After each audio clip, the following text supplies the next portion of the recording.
Bem-vindos à nossa conversa de hoje. Vamos mergulhar no mundo da marcenaria moderna e focar naquele material que, bom, mudou tudo. O MDF. Isso mesmo. E a gente tá com um guia bem legal aqui da Arauco, feito para marceneiros, mas olha, cheio de informação útil para todo mundo. Exato. A ideia é destrinchar as características, os usos do MDF hoje em dia. Pegar o essencial desse material da Arauco, sabe? Entender por que ele ficou tão popular. E como ele transformou o jeito de trabalhar com madeira, né? Sim. Nossa missão aqui é descomplicar um pouco esse universo. Para quem curte móveis, design, ou só quer saber do que são feitas as coisas em casa mesmo. E claro, mostrar como um ofício tão antigo como a marcenaria se reinventa, se adapta. E essa adaptação é muito clara quando a gente pensa nos espaços de hoje, né? Apartamentos menores. Faz uma necessidade, assim, para otimizar cada cantinho, trazer mais conforto. Um móvel bem pensado faz toda a diferença na qualidade de vida. Totalmente. E aí o marceneiro entra como essa figura que transforma, né? Transforma ideias, limitações de espaço, em soluções práticas bonitas. E o guia da Arauco que a gente está usando tem bem esse objetivo, dar um suporte prático para esses profissionais. Falando na Arauco, é bom situar rapidinho quem eles são, né? Sim, vale a pena. São os gigantes, líderes em painéis de madeira nas Américas, têm uma presença global forte e, um ponto importante, usam matéria-prima de fontes sustentáveis. Ah, isso é relevante hoje em dia. Muito! E tem fábricas aqui no Brasil também. Jaguariaíva, Piem, Araucária. Essa escala toda significa acesso a muita tecnologia e inovação nos produtos. Entendi. Então vamos ao que interessa. MDF. O que é exatamente esse material que a gente vê em todo lugar, que meio que tomou o lugar da madeira maciça e dos compensados em muita coisa? Então, MDF é a sigla para Medium Density Fiberboard, traduzindo painel de fibras de média densidade. Fibras de madeira. Isso, basicamente são fibras de madeira, geralmente pinos ou eucalipto aqui no Brasil, que são misturadas com resina sintética. Aí tudo isso é prensado com calor e pressão. E o resultado é um painel super uniforme, né? Essa é a mágica. Exatamente. Sem nós, sem aquelas variações de veio da madeira natural. É uma superfície lisa, homogênea. E essa uniformidade, imagino, abre um leque de opções enorme para o marceneiro, que antes era mais complicado, né? Nossa, nem se fala. Essa talvez seja a grande sacada do MDF. Ele pode ser cortado em qualquer direção, sem lascar tanto quanto a madeira natural. Permite usinagem detalhada, fazer curvas, rebaixos e entalhes. Coisas que na madeira maciça exigiriam, sei lá, muito mais tempo, ferramentas específicas, uma habilidade tremenda. Exato. E as chapas já vêm em tamanhos grandes. O padrão da Arauco é 1,85 m por 2,75 m. Isso ajuda muito a planejar os cortes, otimizar o material. E tem várias espessuras também, 6, 15, 18, 25 milímetros. E ele pode vir cru para pintar, laquear, ou já revestido, que é o mais comum hoje, eu acho. Sim, o revestimento melamínico é o mais popular. E aí a variedade de padrões é absurda. É aí que a coisa fica interessante para o design, né? Com certeza. O guia menciona padrões que imitam madeira super bem, tipo carvalho ristreto, canela, outros que imitam metais como cobre cortem, concreto, tecidos. Cobre cortem, que chique. E não é só o visual, sabe? Tem as texturas. O guia fala da textura nature, que busca o toque da madeira mesmo, a chess, que lembra um tecido tramado, a trend, a matte. Cada uma dá uma sensação diferente para o móvel. Nossa, isso agrega muito valor, né? O móvel já sai da marcenaria com um acabamento super sofisticado. E agiliza demais a produção para o marceneiro. O painel já vem pronto para cortar e montar. Ok, então versatilidade no formato, nos acabamentos, mas e a resistência? Muita gente ainda fica com o pé atrás, né? Compara com a madeira maciça. É um ponto válido. Mas o MDF evoluiu muito. Ele tem uma boa resistência na superfície, aguenta o tranco do dia a dia, resiste bem a produtos de limpeza domésticos, se usados corretamente, claro. E para fixação? Parafusos seguram bem? Seguram sim, tem boas propriedades mecânicas para isso, é estável, Não empena fácil se for bem manuseado e aplicado e resiste mais a fungos e cupins do que muitas madeiras comuns. Ah, isso é uma vantagem tanto. Sem dúvida. Lógico, não é para fazer estrutura de uma casa, né? Mas para móveis é excelente. E tem o lado da sustentabilidade, que a gente já falou, por vir de madeira de reflorestamento. Faz todo sentido. E onde ele é mais usado, então? Além do óbvio, tipo portas de armário, gavetas, prateleiras. Olha, basicamente em todo tipo de móvel para casa e escritório, mas também na construção civil, sabia? Em forros, divisórias leves, rodapés, até em artesanato, brinquedos, peças decorativas. Versátil mesmo. Tem alguma limitação importante? A principal que o guia cita é evitar calor direto muito alto, acima de uns 50 graus Celsius. Então, cuidado perto de fornos, churrasqueiras. Entendi. E na hora de combinar essa infinidade de padrões e cores, o guia dá alguma dica para não virar um carnaval? Dá, sim, umas dicas boas. A principal é buscar harmonia, né? Tipo, evitar misturar dois padrões de madeira muito diferentes no mesmo móvel. Fica estranho. Ah, faz sentido. Uma madeira compete com a outra. Exato. Funciona melhor combinar um madeirado com uma cor sólida, que eles chamam de unicor, ou com um padrão de tecido ou concreto. E as cores? Influenciam na sensação do ambiente? Totalmente. Painéis claros ajudam a ampliar visualmente o espaço. Já combinar um madeirado com uma cor sólida pode trazer aconchego ou um ar mais moderno, dependendo das cores escolhidas. Para cozinhas, por exemplo, fica bem interessante. Interessante isso que você falou, do padrão influenciar até no aproveitamento da chapa. Pois é. O guia menciona que padrões mais lineares, como um chamado linheiro, são ótimos para o plano de corte. Ou os unicor, tecido, concreto. Como não tem um desenho muito marcado, o aproveitamento da chapa é melhor. São detalhes que, para o profissional, fazem toda a diferença no bolso, né? Com certeza, na eficiência, no custo. Falando no profissional, vamos mudar um pouco o foco. Para quem está pensando em entrar na área ou abrir a própria marcenaria, o que esse guia da Arauco sugere como primeiros passos? Olha, o guia bem realista, pé no chão mesmo. Sugere, primeiro, buscar experiência, trabalhar na área antes de se aventurar sozinho. Depois, analisar bem o mercado local. Tipo, ver quem já está fazendo o quê, os preços. Isso, quem são os concorrentes, o que eles oferecem, qualidade, preço. E avaliar direitinho o investimento em máquinas, que não é baixo. Outro ponto crucial, escolher bem o local. Ah, por causa do barulho, né? Principalmente. Precisa ser uma área adequada, talvez industrial ou comercial, e cuidar da parte burocrática desde o começo. Um contador pode ajudar muito. Me parece que a dica é ir com calma no dinheiro no início, né? Evitar dívidas grandes logo de cara. Sim, o guia recomenda cautela. Começar talvez menor, focado, e crescer aos poucos, conforme a clientela aumenta. Eles até citam o Sebrae como um bom parceiro para ajudar no planejamento. O Sebrae é sempre uma boa referência. Mas, além do planejamento, o que faz uma marcenaria dar certo, segundo o guia? Quais são os pilares? São vários, mas alguns se destacam. Qualidade é o primeiro. E não só no móvel final, mas no atendimento, na entrega, no pós-venda. Entregar o que prometeu, né? Exatamente. Adequação. Entregar o projeto como foi combinado com o cliente, preço justo, claro, compatível com o mercado e com a qualidade que você entrega, e a pontualidade. A famosa pontualidade, que às vezes é um problema na área, né? Pois é, o guia bate nessa tecla.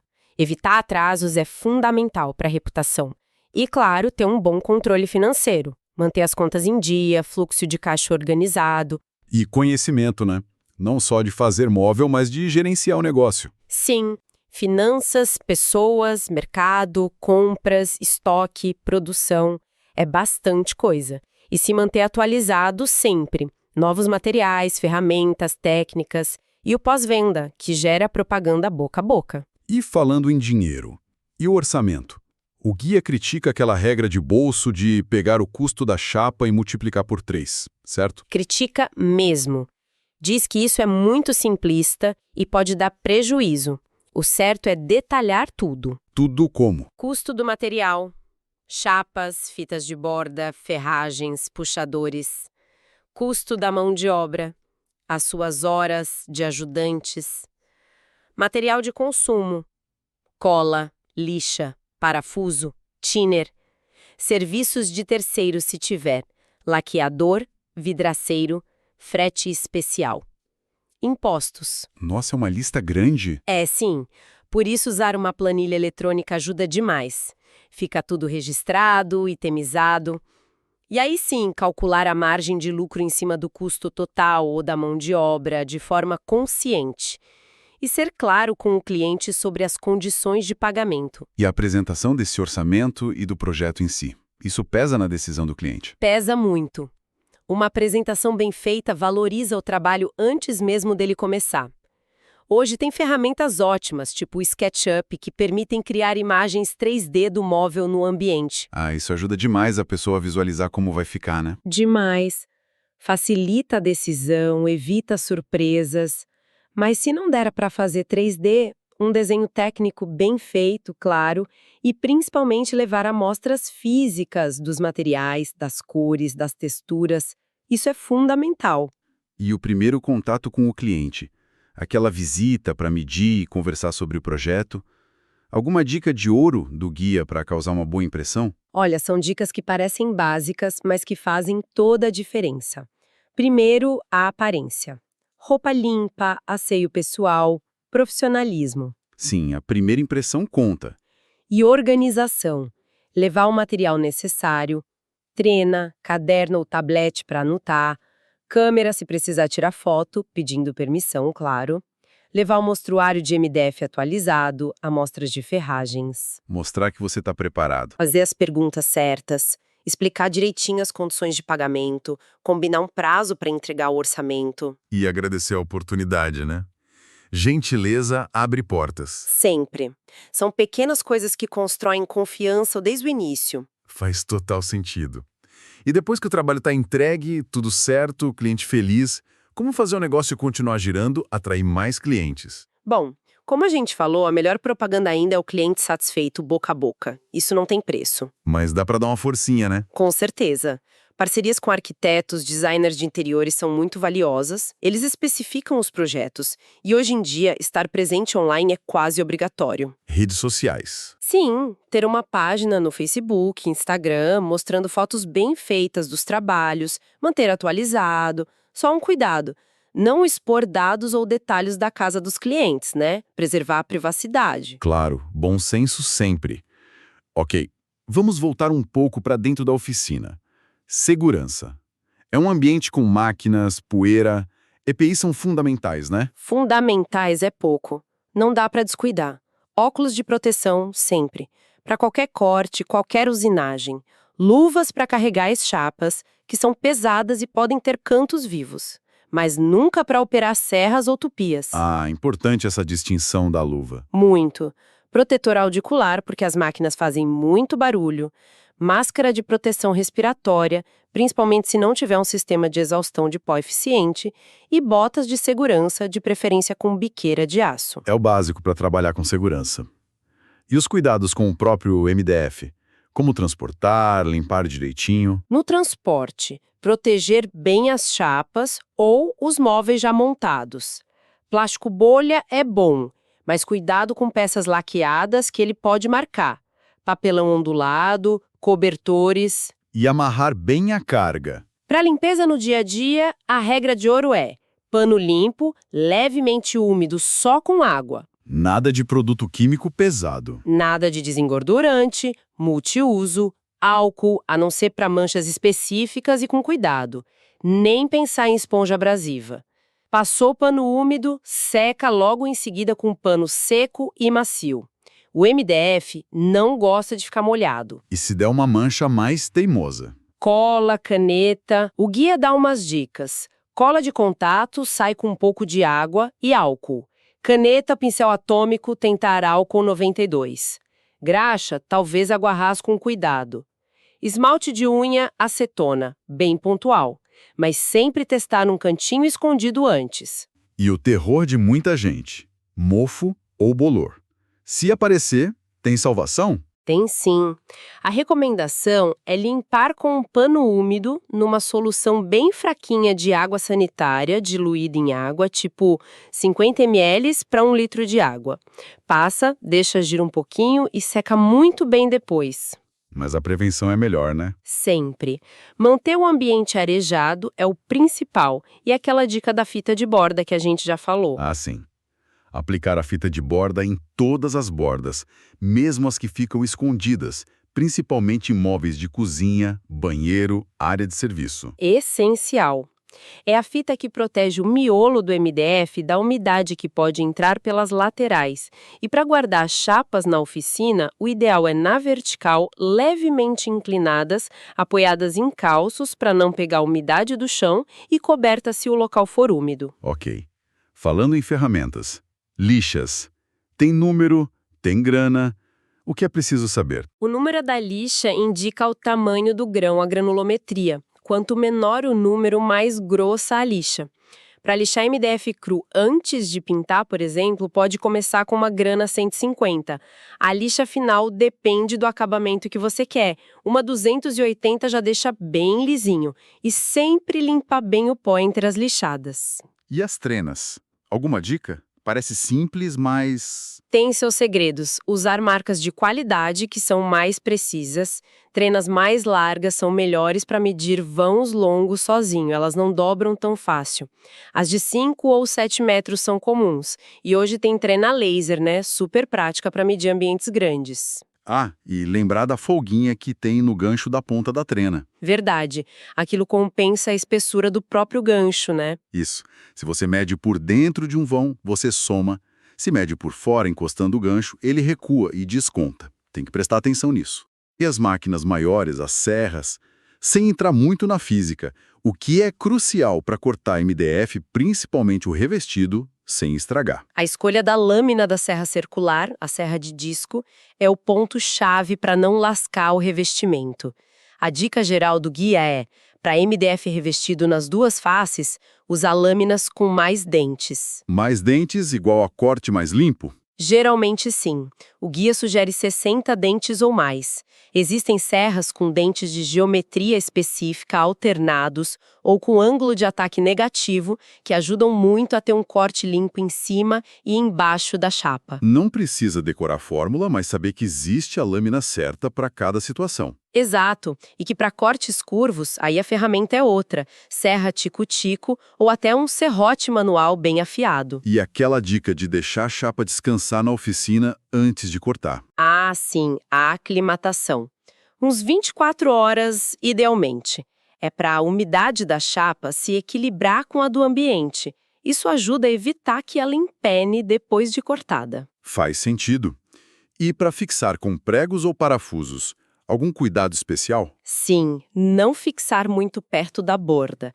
Deixar pelo menos uns 2,5 centímetros. Usar pregos de cabeça larga ou, melhor ainda, parafusos próprios para madeira MDF.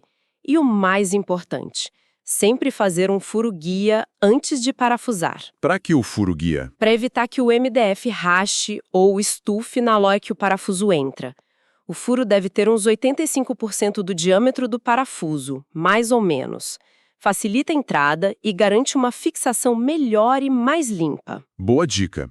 E a fita de borda, como aplicar direitinho? A superfície tem que estar limpa e bem retinha. Geralmente, se usa cola de contato. Aplica uma camada fina na borda do MDF, espera secar um pouco, aplica uma segunda demão. Aplica a cola na fita também, espera o tempo de secagem indicado pelo fabricante da cola, aí junta as duas partes com pressão. E para tirar o excesso da fita?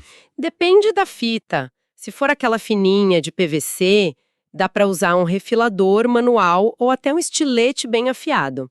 Se for fita mais grossa, de PS ou ABS, aí precisa de mais cuidado, talvez um formão, estilete, lima ou até uma tupia com fresa específica para refilar. E reforçando, mesmo onde não aparece, em área úmida, tem que colocar a fita, né? Tem que colocar. Cozinha, banheiro, lavanderia, protege muito o móvel. Falando em proteger e otimizar, plano de corte. O que é isso exatamente? É basicamente um mapa, um desenho, que mostra como cortar todas as peças de um móvel, aproveitando ao máximo uma chapa de MDF padrão, aquela de 1,85 por 2,75 metros. O objetivo é gerar o mínimo de desperdício. E como faz isso? Na mão mesmo? Dá para fazer na mão, começando pelas peças maiores, ou as que se repetem mais, e encaixando as menores nos espaços que sobram. Mas hoje em dia, tem softwares que fazem isso automaticamente. Ah, a tecnologia ajudando de novo. Sim, programas como o Corte Certo, o Otimize, eles calculam o melhor encaixe possível, já considerando até a espessura do corte da serra. Muitos marcereiros já pedem o corte para o fornecedor usando esses programas. E aquela dica dos padrões que aproveitam melhor? Os Unicor, cores sólidas, os de tecido, concreto, como não tem um sentido obrigatório do desenho, como a madeira, dá para girar as peças no plano e encaixar melhor ainda. Entendi. E para portas grandes, de armário, que às vezes teimam em empenar, tem solução? Tem sim, são os desempenadores de porta. São umas barras de metal, geralmente de alumínio, que você instala na parte de dentro da porta. Embutido. Isso, os modelos de embutir são os melhores. Precisa fazer um rasgo com a tupia para encaixar ele. Ele ajuda a manter a porta retinha, principalmente as mais altas, acima de 60 centímetros de largura. É um detalhe que faz diferença na durabilidade e no visual do armário. Interessante. E para finalizar essa parte mais técnica, o guia fala sobre certificação FSC. O que é isso? FSC é o selo do Forest Stewardship Council. É um reconhecimento mundial que garante que a madeira usada naquele produto veio de manejo florestal responsável, ambientalmente correto, socialmente justo e economicamente viável. E para marcenaria, qual a vantagem de ter ou usar material com esse selo? Agrega valor ao trabalho, mostra para o cliente uma preocupação com o meio ambiente, o que muita gente valoriza hoje. Pode ser um diferencial competitivo. O marceneiro pode buscar a certificação para sua própria produção, se quiser usar o selo nos seus móveis. Entendi. Bom, agora vamos para a parte mais de design, de aplicação nos ambientes. De forma geral, o que o guia sugere considerar ao projetar móveis para cada cômodo? A primeira coisa sempre é ouvir o cliente, entender as necessidades, o que vai ser guardado, como o espaço vai ser usado. Mas tem dicas específicas sim. Para a cozinha, por exemplo, que é uma área crítica? Na cozinha, além das preferências de uso, é crucial checar as plantas elétrica e hidráulica antes de projetar. E o material. Usar MDF hidrófago, que resiste mais à umidade perto da pia, em áreas de maresia. O layout é importante. Eletros perto do fogão, menos a geladeira, claro. Pensar na altura das bancadas e armários superiores para quem vai usar e proteger tudo com fita de borda. E o MDF hidrófugo, a Arauco tem. Tem sim, é recomendado para essas áreas. E para banheiros que são ainda mais úmidos? Mesma lógica. MDF hidrófugo é ideal. E fita de borda em tudo, cada cantinho, mesmo os que ficam escondidos na parede. Se usar painel cru em contato com a parede, tratar antes e, claro, manter o banheiro bem ventilado para evitar mofo. E para closets, o que é importante? Avaliar bem o tipo e a quantidade de roupa e objetos. O vão interno para o cabideiro precisa ter no mínimo uns 58 centímetros.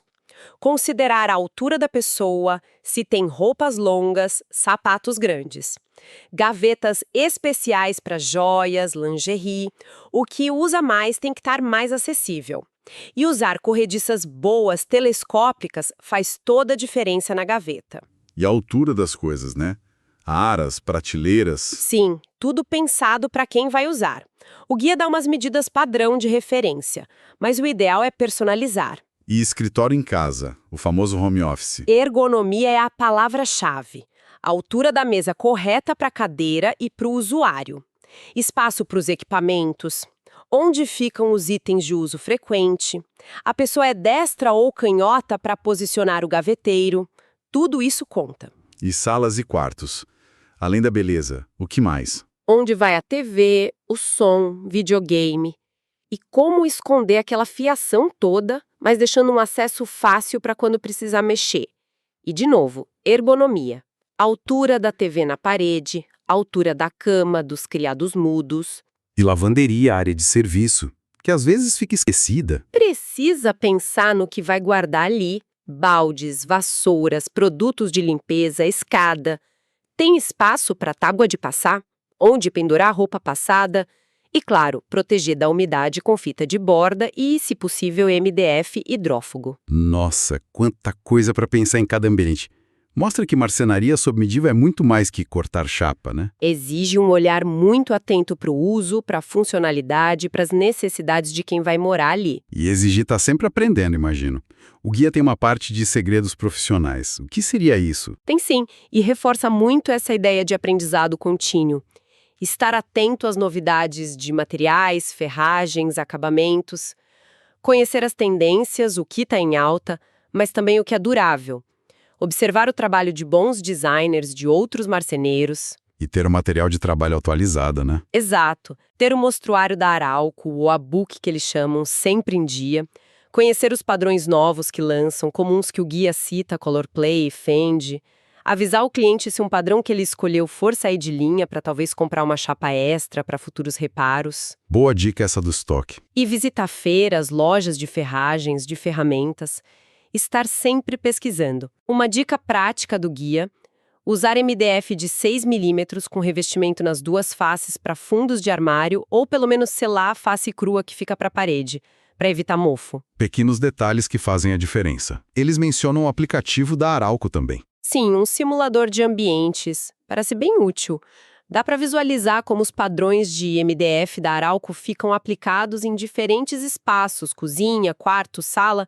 Ajuda o cliente a escolher, a ter uma ideia mais concreta do resultado, mostra tendências, combinações. Legal. E para fechar o ciclo do negócio, depois de tudo isso, o contrato? O guia fala sobre isso. Fala sim, e reforça a importância de ter um contrato de prestação de serviços bem feitinho. Aquela parte chata, mas necessária. Exatamente. É o que define preto no branco os direitos e deveres de cada um. O que vai ser feito, como vai ser pago, qual o prazo, qual a garantia. E o que não pode faltar nesse contrato? Descrição detalhada dos móveis, medidas, materiais, acabamentos.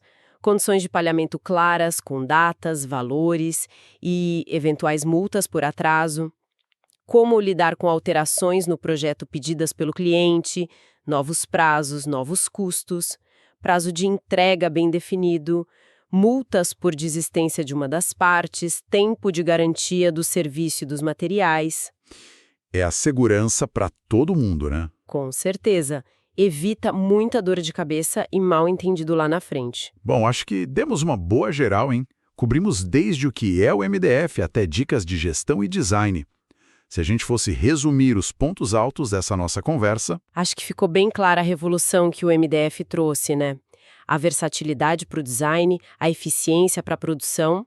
Vimos como a marcenaria hoje é essa mistura interessante do saber fazer artesanal com materiais modernos e uma gestão mais profissional do negócio. E a importância do planejamento em cada etapa, desde fazer um orçamento detalhado, sem chute, até pensar no plano de corte para não desperdiçar material. E o foco sempre no cliente, em entender e atender bem a necessidade dele. E essa necessidade de estar sempre aprendendo, se atualizando, o mercado não para, né? Não mesmo. E sabe, isso tudo levanta uma questão, né? Mesmo para quem não vai construir um móvel, só de entender um pouco mais sobre esses materiais, esses processos, será que a gente não passa a olhar diferente para os móveis que tem em casa? Eu acho que sim. A gente começa a valorizar mais o trabalho que está por trás, né? Desde a escolha daquele padrão de MDF até o cuidado na montagem, no acabamento. Talvez até vire um consumidor mais consciente na hora de comprar ou encomendar. Com certeza. Fica então uma provocação final para o nosso ouvinte pensar. Além da função óbvia, como será que as escolhas de material, de cor, de textura de um móvel influenciam assim sutilmente a nossa sensação naquele espaço? Como a gente usa aquele ambiente? E que pequenas histórias sobre o cuidado na fabricação, sobre a origem daquela madeira de reflorestamento podem estar escondidas ali, nos detalhes de uma porta de armário, de uma mesa de centro que a gente nem percebe no dia a dia. Ótimas perguntas para a gente levar. Bom, Agradecemos muito a companhia de todos nessa exploração do universo da marcenaria moderna com o MDF. Até a próxima! Até!